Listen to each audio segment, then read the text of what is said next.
So this is the deck I used for the Sparky Duo Challenge. I know what you fantasize about.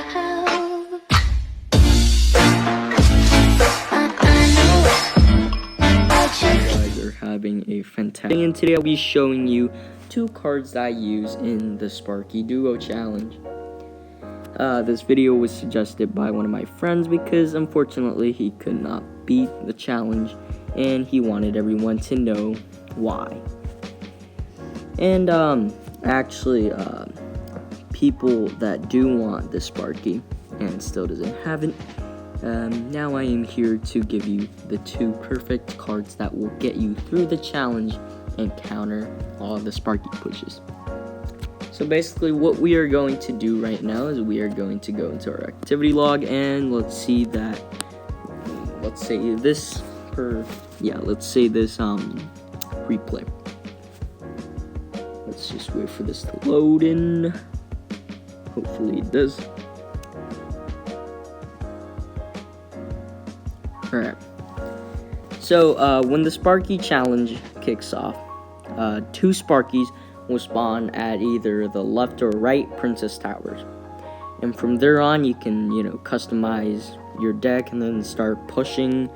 And there's honestly two things that you can do at this point.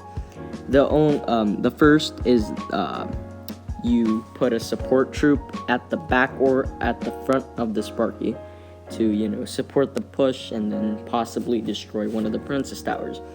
Or you could plan a completely different push, but most people will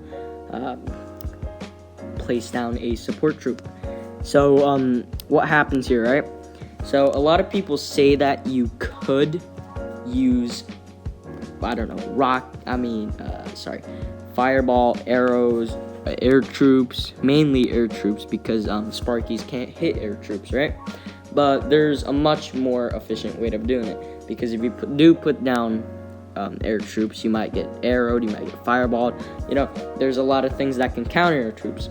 So what I did was actually once the Sparkies got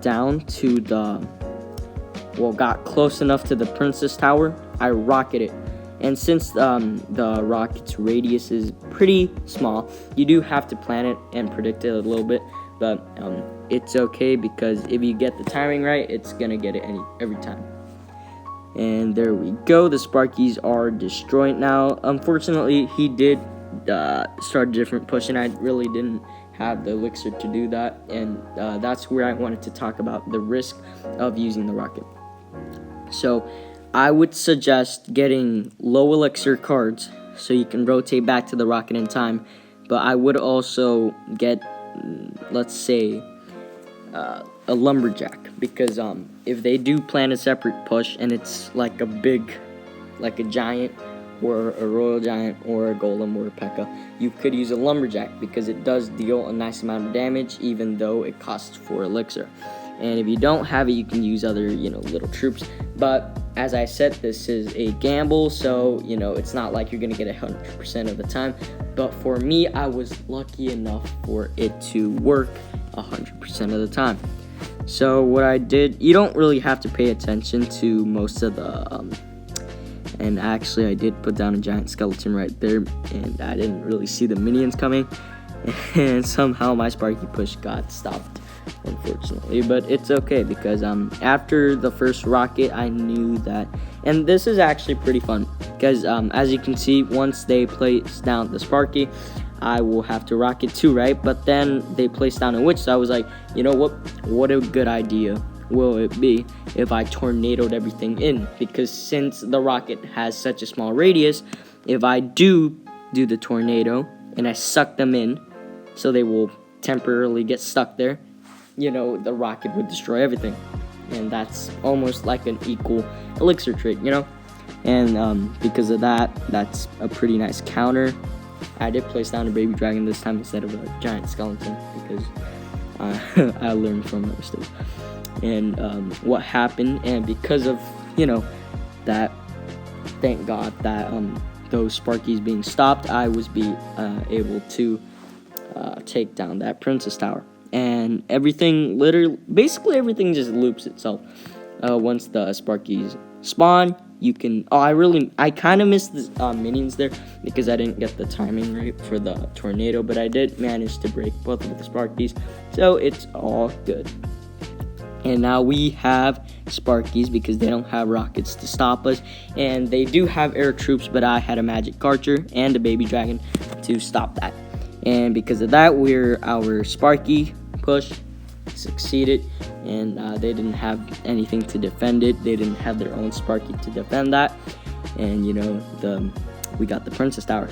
And what happened, this is actually quite... Hold on. And, I mean, yeah, the cycle repeats itself. Sparkies, and the reason I put down that tornado there is because sometimes when your enemies do get out of your rocket's radius, you can just pull them back, right? You don't have to use freeze, because even if you do use freeze, it's kind of like it stops them there. It doesn't pull them back to where you want them to be, right? So I would use the tornado instead of the freeze. It costs less elixir and it's more efficient. And basically that's how I got, you know, all my wins, through using the rockets. Because without the Sparkies, it's literally just, you know, they're using their deck, but you have an extra 2 Sparkies, extra 12 elixir actually, and they can't do anything about it because you have a rocket and a tornado that can easily counter everything.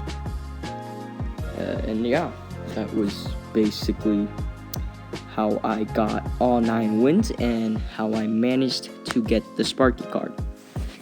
And I just wanted to tell you guys, if you do want to get a Sparky right now, if you're feeling it, you know, or you just want to get your first legendary, or you're trying to level up your Sparky, then I would suggest you to use these 2 cards, which are the tornado and, let's see, the rocket. Yeah.